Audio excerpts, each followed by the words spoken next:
اردو افسانہ میں مشرقی نژاد عورت کا تصور۔ تمہید۔ یورپی تہذیب و ثقافت میں خواتین نے مرد کے وجود کا انکار اور اس کی جنسی لذت پسندی کے خلاف مہم چلاتے ہوئے یہ اعلان کر دیا کہ خواتین مرد کی دست نگر نہیں ہیں، اور اگر وہ جنسی معاملات میں عورت کی ضرورت محسوس بھی کرتا ہے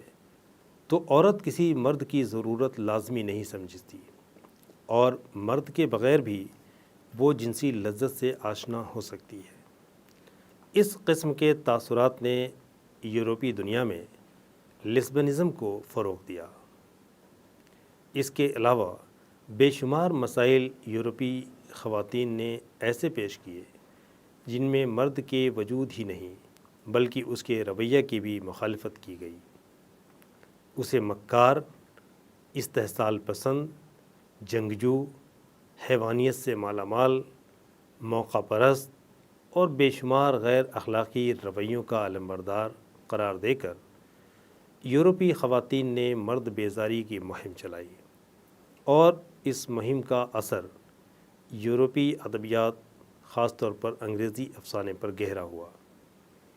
اردو افسانے میں تانیثیت کا شدت پسند رویہ کام نہ کر سکا، لیکن اردو کے کئی ایسے افسانہ نگار مرد و خواتین دکھائی دیتے ہیں جنہوں نے مذہب کی بالادستی اور مذہب کے استحصالی رویے کے علاوہ کٹر ملاؤں کی منمانی، خاندانی نظام کے روایتی طریقے کے بجائے زندگی گزارنے کے مغربی طریقے اختیار کر کے مشرقی طریقوں کی نفی انجام دی، شادی بیاہ اور دوسری ہندوستانی رسومات کی مخالفت، اور اس کے علاوہ مرد کی بددیانتی کو بنیاد بنا کر اردو افسانے میں تانیثیت کی روایت کو فروغ دیا گیا۔ مقصد۔ اس سبق کا مقصد ریڈیکل تانیثیت کا تعارف پیش کرتے ہوئے اردو افسانے پر عورت کی برتری، یورپی تانیثیت کی بے اثری اور مشرقی نژاد عورت کے تصور کی وضاحت کرنا ہے۔ اس سبق کو پڑھنے کے بعد طلبہ و طالبات یہ جان پائیں گے کہ اردو افسانے میں ریڈیکل تانیثیت کا فقدان کیوں نظر آتا ہے، اردو افسانے پر عورت کی برتری کے کیا اثرات مرتب ہوئے، اردو افسانے میں یورپی تانیثیت کی بے اثری کیوں نظر آتی ہے، اور اردو افسانے میں مشرقی نژاد عورت کا کیا تصور ہے۔ اردو افسانہ میں ریڈیکل تانیثیت کا فقدان۔ نسائی حیثیت کے دوران ایسا رویہ اختیار کرنا جس کی وجہ سے ہر رویہ کی نفی ہو اور مخالفت کے علاوہ احتجاج کا عمل نمایاں ہو جائے، تو اس قسم کی تانیثیت کو ریڈیکل فیمنزم کا نام دیا جاتا ہے۔ اردو میں اس کے متبادل کے طور پر شدت پسند تانیثیت کی اصطلاح مروج ہے۔ اگرچہ اردو افسانے میں تانیثیت کے ریڈیکل خصوصیات اس قدر شدید نہیں جو یورپی ادبیات کا وسیلہ بنتی ہیں، لیکن یہ بھی حقیقت ہے کہ سماج، معاشرہ اور انسانوں کے بنائے ہوئے اصولوں کی وجہ سے عورت کو پہنچنے والے نقصانات کو بنیاد بنا کر اردو کے افسانہ نگاروں نے تانیثیت کے اس رنگ کو اردو افسانے میں شامل کیا جو شدت پسندی کی دلیل ہے۔ اردو افسانہ نگاروں کے قافلہ میں کئی ایسے مرد و خواتین موجود رہے جنہوں نے آئلی نظام، نان و نفقہ کے طریقے، عورت کو کمتر درجہ دینا، اس کے علاوہ کئی سماجی، معاشی اور معاشرتی معاملات میں مذہب کی بیگانگی کو بنیاد بنا کر ریڈیکل تانیثیت کی طرف توجہ دی۔ غرض اردو افسانے میں یورپی افسانے کی طرح شدت پسند تانیثیت موجود نہیں، لیکن اردو افسانہ نگاروں کے گروہ میں ایسے افراد بھی شامل رہے جنہوں نے مخالفت اور احتجاج کے رویے کو افسانہ میں شامل کیا۔ اگرچہ مخالفت اور احتجاج کی خصوصیت کو شدت پسند تانیثیت کا موقف حاصل ہے، لیکن اردو افسانے میں یہ شدت بھی نرم و نازک لب و لہجے میں ترقی پاتی ہوئی دکھائی دیتی ہے۔ عورت کی برتری کے اردو افسانے پر اثرات۔ ہندوستان جیسے کئی مذاہب کی نمائندگی کرنے والے ملک میں کئی ایسے غیر فطری طریقے رائج تھے جن پر ہندوستانی انگریزی حکومت نے قابو پانے میں کامیابی حاصل کی۔ ہندو معاشرے میں مرد کے ساتھ عورت کا ستی ہو جانا اور دیوتاؤں ہی نہیں بلکہ مندروں کی داسی بنا کر عورت کے ساتھ غیر انسانی سلوک کرنا، اس کے علاوہ عورت کو انسان کی بجائے جانور کا درجہ دے کر ایام حیض میں اسے گھروں سے باہر کر دینا، یہ چند ایسے مسائل تھے جو ہندوستان کے سماج کا وسیلہ بن گئے تھے۔ ان غلط روایتوں کو مذہب سے دور کرنے کے لیے کئی تحریکیں چلائی گئیں۔ راجا رام موہن رائے کی تحریک کی وجہ سے ستی کی رسم کا خاتمہ ہوا۔ اسی طرح ہندوستان کے ہندو معاشرہ میں عورت کو پانچالی یعنی 5 مردوں کی ایک بیوی بن کر رہنے کی رسم بھی رائج تھی۔ سرمایہ دار طبقہ میں رائج شدہ عورتوں سے غیر انسانی سلوک بھی غیر فطری تھا۔ ایک مالدار شخص کو بیوی کے علاوہ کئی داشتاؤں کو رکھنے کا حق حاصل تھا۔ ہندو معاشرہ نے عورت کی برتری کو نظر انداز کر دیا تھا۔ ہندوستان کے معاشرہ میں بیوہ کی شادی کو معیوب سمجھا جاتا تھا۔ اس ملک میں جب اسلام کی تعلیمات اور عورت کے مقام و مرتبہ کو بلند کرنے کے لیے جدوجہد کی گئی تو ابتدائی طور پر مسلم معاشرہ کی عورتوں پر بھی ہندو معاشرہ کے غیر فطری اثرات نمایاں ہوئے۔ ان تمام حقیقتوں کی باوجود 1902 سے لے کر اردو افسانے کی ترقی یعنی ترقی پسند تحریک کے دوران تک اردو میں لکھے جانے والے افسانوں میں سب سے امتیازی خصوصیت یہی رہی کہ اس میں ہزار مصائب میں گھری رہنے کے باوجود عورت کے کردار کی برتری کو مؤثر نمائندگی کا موقف دیا۔ منشی پریم چند اور سودرشن کے افسانوں میں ہی نہیں بلکہ رومانی افسانہ نگاروں کی تحریروں میں بھی عورت کو صرف حسن و جمال سے وابستہ اور عشق و محبت کے وسیلہ کے طور پر پیش نہیں کیا گیا، بلکہ اردو کے بیشتر افسانہ نگاروں کے تخلیقی رویے میں عورت کے وقار اور اس کے وجود کو انسانی اقدار سے وابستہ قرار دیا گیا ہے۔ اردو افسانوں میں ناچنے گانے والی اور نچلی ذات کی عورتوں کو بھی نمائندگی ہوتی رہی۔ ایسے وقت تخلیق کار نے اخلاق، تہذیب اور شائستگی کے دامن کو سنبھالے ہوئے عورت کی عزت کو تار تار ہونے سے بچائے رکھا۔ چند مخصوص تخلیق کاروں نے اردو افسانے میں عورت کی جنس پرستی اور مرد سے اس کے جنسی تعلقات کی نمائندگی کے دوران نفسیاتی کشمکش کے مناظر ضرور پیش کیے ہیں، لیکن اس دوران بھی عورت کی برتری اس طرح ظاہر کی گئی ہے کہ وہ پتی ورتا ہونے کے علاوہ اپنی ذات کے لیے مختلف قربانیاں دے کر مرد کی تعظیم کو برقرار رکھنے والی ہستی کی حیثیت سے اردو افسانے کے کردار کی نمائندگی کرتی ہے۔ اگرچہ اردو افسانے میں عریانیت کے دوران اور حقیقت نگاری کے توسط سے عورت کے جسم اور اس کے جسمانی اعضاء کی نمائندگی کی طرف توجہ دی گئی،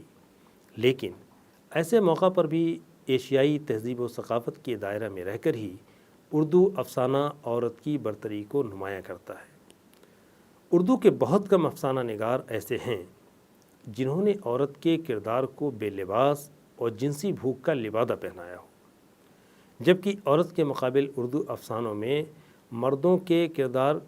کئی بے ضابطگیوں کا اظہار کرتے ہیں، جس سے یہ ثبوت پائے تکمیل کو پہنچتا ہے کہ اردو کے افسانہ نگاروں نے چونکہ مشرقی اصول اور طریقوں کا اختیار کیا تھا، اس لیے دوسری زبانوں کے افسانہ نگاروں کے مقابلے میں اردو کے افسانہ نگار عورت کی تعظیم و تکریم اور اس کے جذبات کے اظہار کے معاملہ میں حد درجہ متواضع رویہ کے ساتھ ایک عورت کو ماں، بہن، بیوی، ساس، بہو اور سوتیلی ماں کے روپ میں بھی پیش کرتے ہیں، تو کسی بھی بے ضابطگی کو اس کے کردار کی خصوصیت میں شامل نہیں کرتے۔ منشی پریم چند کا افسانہ سوتیلی ماں، سعادت حسن منٹو کا افسانہ منظور اور دیگر ترقی پسند افسانہ نگاروں کی تحریروں میں صاف ظاہر ہوتا ہے کہ عورت کو بے بس و مجبور اور لاچار کردار میں بھی پیش کیا گیا، تو اردو افسانہ نگاروں نے اس کی عفت و عصمت ہی نہیں بلکہ اس کے کردار کی پاکیزگی کو نمایاں کیا ہے۔ یہی وجہ ہے کہ دنیا کی تمام زبانوں کے افسانہ نگاروں کے مقابلہ میں اردو افسانے پر عورت کی برتری کے مشرقی اثرات نمایاں دکھائی دیتے ہیں۔ اردو افسانے میں یورپی تانیثیت کی بے اثری، اس حقیقت سے انکار نہیں کیا جا سکتا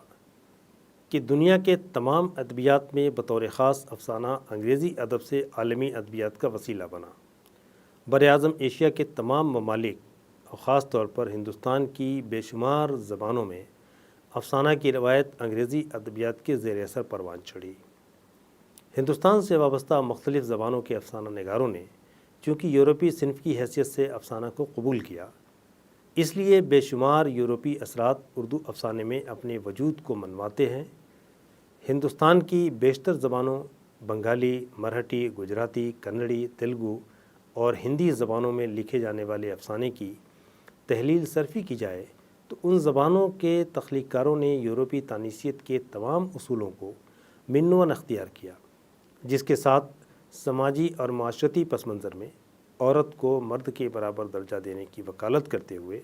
یورپی شدت پسند تانیثیت کے اثر کو قبول کیا۔ جس طرح تانیثیت کی مختلف قسموں کا جائزہ لیا جا چکا ہے، اسی طرح دنیا کی ادبی سرگرمیوں میں بھی تانیثیت کے مختلف اثرات نمودار ہوئے۔ اردو کے افسانہ نگاروں نے تخلیقی عمل پر اپنے توازن کو برقرار رکھتے ہوئے عورتوں کی برتری اور مردوں کے مماثل حقوق خواتین کو دینے اور دیے جانے کی تائید کرتے ہوئے اردو افسانے میں تانیثیت کو قبول کیا۔ اگرچہ اردو افسانہ نگاری کی فہرست میں شدت پسند تانیثیت کے چند علمبردار ہی نہیں بلکہ تحلیل نفسی کے نمائندہ افسانہ نگار بھی دکھائی دیتے ہیں، تاہم لسبن تانیثیت کا اثر اردو افسانے میں دکھائی نہیں دیتا۔ ترقی پسند تانیثیت، جدید تانیثیت اور روشن خیال تانیثیت کے علاوہ مابعد جدید اور پس ساختیاتی تانیثیت کا غلبہ اردو افسانے میں واضح ہوتا ہے۔ اردو کے بے شمار افسانہ نگاروں نے مادیت پرست تانیثیت کے برے اثرات کو قبول کرتے ہوئے عورت کے سماجی اور اقتصادی نظام میں انصاف کی تائید کی۔ اردو افسانے میں جس قسم کی تانیثیت کے اثرات نمایاں ہوتے ہیں وہ در حقیقت مرد کے جابرانہ رویے کے خلاف عورت کے ساتھ مساویانہ سلوک کا اہم پیش خیمہ ہے۔ یہی وجہ ہے کہ ہندوستان کے اردو افسانے پر اسلامی تانیثیت اور گاندھیائی تانیثیت کا اثر واضح دکھائی دیتا ہے، جس کے ذریعے اردو کا افسانہ نگار عورت کو بہتر سماجی اور اقتصادی نظام میں مرد کے برابر ترقی کرنے کے موقع کی حمایت کرتا ہے۔ ہندوستان جیسے ملک میں بھید بھاؤ، اونچ نیچ اور پدرانہ سماج کے نتیجے میں عورت کو محتاج اور بے بس بنا دیا گیا تھا۔ اردو افسانے میں تانیثیت کو پیش کرنے والے تخلیق کاروں نے تانیثی تحریک کے ذریعے ہر شعبۂ زندگی میں یہ ثابت کرنے کی کوشش کی کہ عورت کسی اعتبار سے بھی کم فہم اور کمتر نہیں۔ اس کی غلامی اور تابعداری کی روایت در حقیقت اس کی صلاحیتوں کو مفقود کر دینے کے برابر ہے۔ اس لیے اردو کے افسانہ نگاروں نے صدیوں سے ہندوستانی روایت میں جاری عورت کی محکومیت کو ختم کرنے اور عورت و مرد کے درمیان موجود امتیازات کو دور کر کے عورت کے حقوق کی تکمیل اور اسے انسان کی حیثیت سے قبول کرنے کے لیے تانیثیت کی حمایت کی۔ یہی وجہ ہے کہ اردو افسانے میں یورپی تانیثیت کے اثرات دکھائی نہیں دیتے، یعنی کسی بھی خاتون کو اردو افسانے میں مرد بیزار یا مرد سے بے تعلقی اختیار کرنے کے علاوہ نفسیاتی طور پر مرد کو بے بس کر دینے کا تصور دکھائی نہیں دیتا۔ یہی وہ امتیازی عمل ہے جو ثبوت فراہم کرتا ہے کہ اردو افسانے میں عورت کی حمایت کے لیے تانیثیت کا عمل قبول کیا گیا، جبکہ یورپی تانیثیت اردو افسانے میں اپنی بے اثری کو ثبوت فراہم کرتی ہے، کیونکہ دنیا کی دوسری زبانوں کے افسانوں میں عورت کی برتری کو ظاہر کرنے کے لیے مرد بیزار معاشرہ کی بنیاد رکھی گئی اور مرد سے جنسی تعلق کو بھی خواتین کے لیے تکلیف دہ مرحلہ قرار دیا گیا۔ اس قسم کی مغربی تانیثیت کا کوئی اثر اردو افسانے پر مرتسم نہیں ہوتا، جس سے واضح ہوتا ہے کہ یورپی تانیثیت کو اردو افسانے میں کوئی خاص اہمیت حاصل نہیں ہوئی۔ اردو افسانے میں مشرقی نژاد عورت کا تصور۔ اردو کے افسانوی ادیبوں کی تخلیقات کے مطالعے سے اندازہ ہوتا ہے کہ اردو افسانے کو ترقی کا اس وقت موقع حاصل ہوا جبکہ پورا ہندوستانی معاشرہ آزادی کی جنگ میں مصروف تھا، اور اس ملک میں چلائی جانے والی تمام تحریکوں کا مقصد ملک میں رائج تمام روایتی مذہبی اصولوں میں عورت کو موزوں مقام و مرتبہ فراہم کرنا تھا۔ عورت کو چار دیواری میں محدود کر دینا ناانصافی کے مماثل تھا۔ اسی لیے عورت کے افسانہ نگاروں نے عورت کی حمایت کی خاطر افسانے میں عورت کو نمائندگی دی، تو عورت کی ہمدردی اور اس کی مشرقی عیسائیت کی برقراری کے لیے بیانیہ کے کئی انداز اختیار کیے۔ دنیا کے دوسرے ادبیات سے ہٹ کر جب اردو کے تخلیقی ادب پر غور کیا جاتا ہے تو یہ حقیقت واضح ہوتی ہے کہ خواتین سے پہلے مرد حضرات نے خود خواتین کی حمایت میں تخلیقی ادب کے استعمال پر توجہ دی۔ ڈپٹی نذیر احمد، رتن ناتھ سرشار، عبدالحلیم شرر اور علامہ راشد الخیری اور ایسے ہی بے شمار نام اردو کے تخلیقی ادب میں موجود ہیں جنہوں نے عورت کی آزادی اور اس کی ترقی کے لیے مغربی معاشرت سے مطابقت کی ضرورت پر زور دیا۔ یہی رویہ منشی پریم چند اور سدرشن ہی نہیں بلکہ راجندر سنگھ بیدی اور کرش چندر کے افسانوی ادب میں بھی دکھائی دیتا ہے۔ اردو کے تخلیق کاروں نے ہر قسم کے ناول اور افسانے لکھے جن کی موضوعاتی درجہ بندی میں مشکل پیش آتی ہے، لیکن ہر افسانہ نگار اور ناول نگار کی تحریر میں عورت سے ہمدردی کا فطری جذبہ کار فرما ہے، جبکہ عورت کے جسم کی نمائش سے پرہیز ایسا مثبت رویہ ہے جو اردو افسانے کی ترقی کی دلیل بنتا ہے۔ اردو کے تخلیق کاروں نے افسانے میں عورت کو سجا سنوار کر حسن کا پیکر بنایا اور اس کے کردار میں ہمہ جہت خصوصیات کو نمائندگی دی۔ یہ تمام خصوصیات اردو افسانے کی عورت میں مشرقی تہذیب و تمدن کی نشاندہی کرتے ہیں۔ اس ملک میں آریائی اور دراویڑی قوموں کے علاوہ سکھ، عیسائی، پارسی مذاہب کے ماننے والے، جین اور بدھ مت کے پیرو اور کئی دیوتاؤں اور اوتاروں کی پرستش کرنے والے انسان موجود ہیں، لیکن ان تمام انسانوں میں زندگی گزارنے کے طریقے،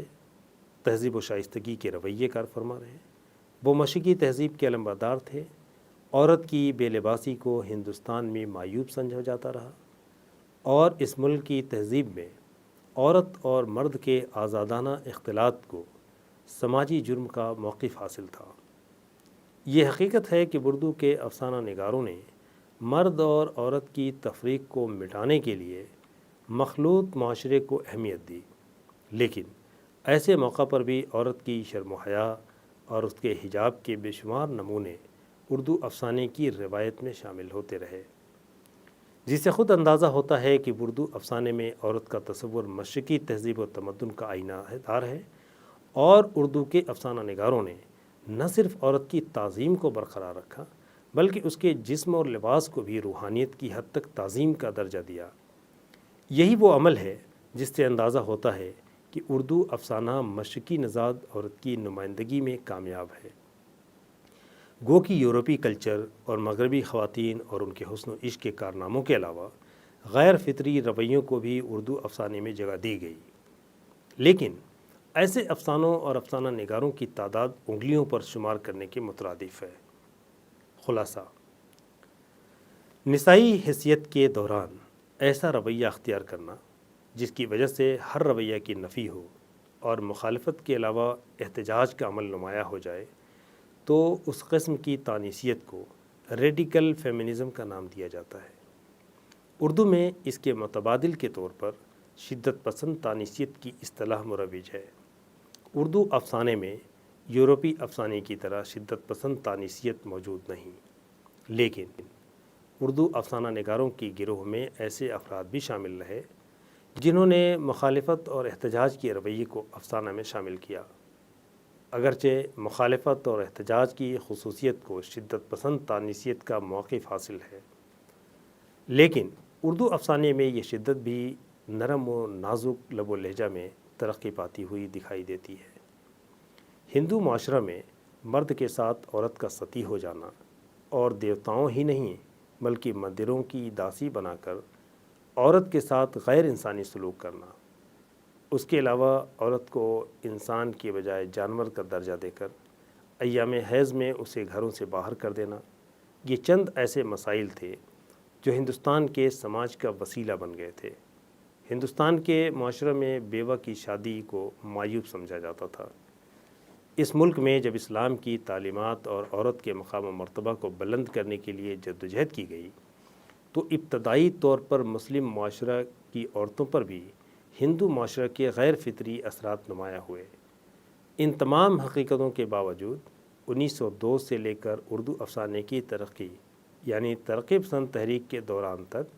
اردو میں لکھے جانے والے افسانوں میں سب سے امتیازی خصوصیت یہی رہی کہ اس میں ہزار مصائب میں گھری رہنے کے باوجود عورت کے کردار کی برتری کو مؤثر نمائندگی کا موقف دیا۔ منشی پریم چند اور سدرشن کے افسانوں میں،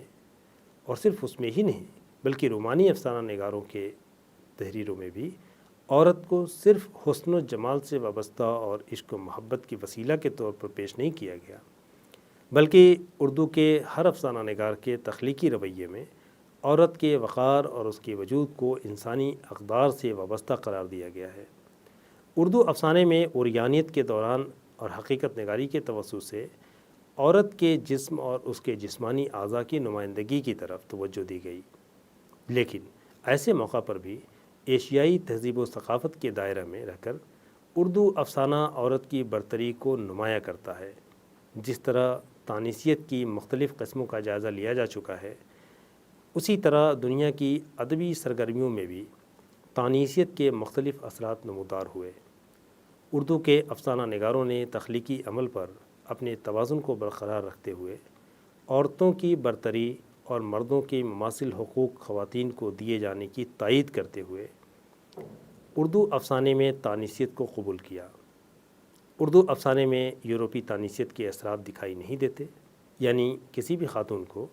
اردو افسانے میں مرد بیزار یا مرد سے بے تعلقی اختیار کرنے کے علاوہ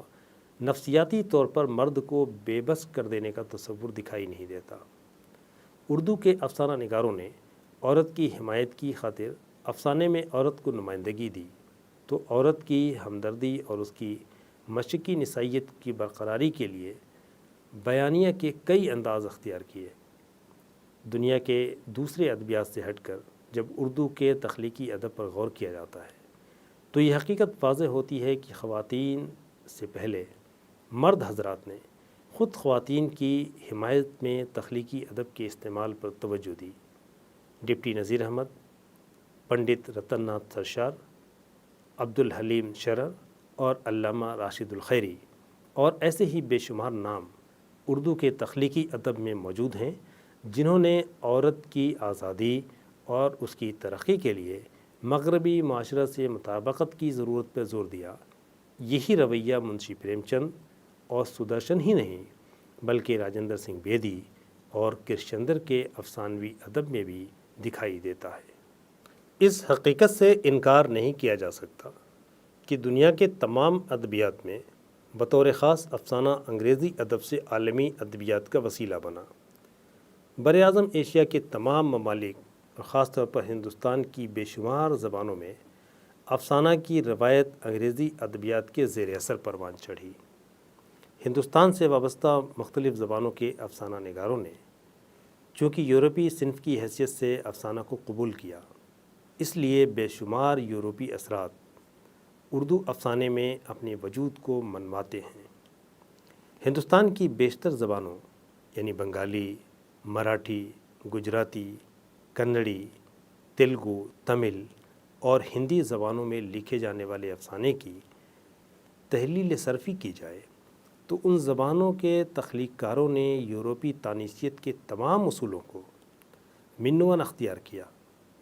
جس کے ساتھ سماجی اور معاشرتی پس منظر میں عورت کو مرد کے برابر درجہ دینے کی وکالت کرتے ہوئے یورپی شدت پسند تانیثیت کے اثر کو قبول کیا۔ جس طرح تانیثیت کی مختلف قسموں کا جائزہ لیا جا چکا ہے، اسی طرح دنیا کی ادبی سرگرمیوں میں بھی تانیثیت کے مختلف اثرات نمودار ہوئے۔ اردو کے افسانہ نگاروں نے تخلیقی عمل پر اپنے توازن کو برقرار رکھتے ہوئے عورتوں کی برتری اور مردوں کے مماثل حقوق خواتین کو دیے جانے کی تائید کرتے ہوئے اردو افسانے میں تانیثیت کو قبول کیا۔ اگرچہ اردو افسانہ نگاری کی فہرست میں شدت پسند تانیثیت کے چند علمبردار ہی نہیں بلکہ تحلیل نفسی کے نمائندہ افسانہ نگار بھی دکھائی دیتے ہیں۔ تاہم لسبن تانیثیت کا اثر اردو افسانے میں دکھائی نہیں دیتا۔ ترقی پسند تانیثیت، جدید تانیثیت اور روشن خیال تانیثیت کے علاوہ مابعد جدید پس ساختیاتی تانیثیت کا غلبہ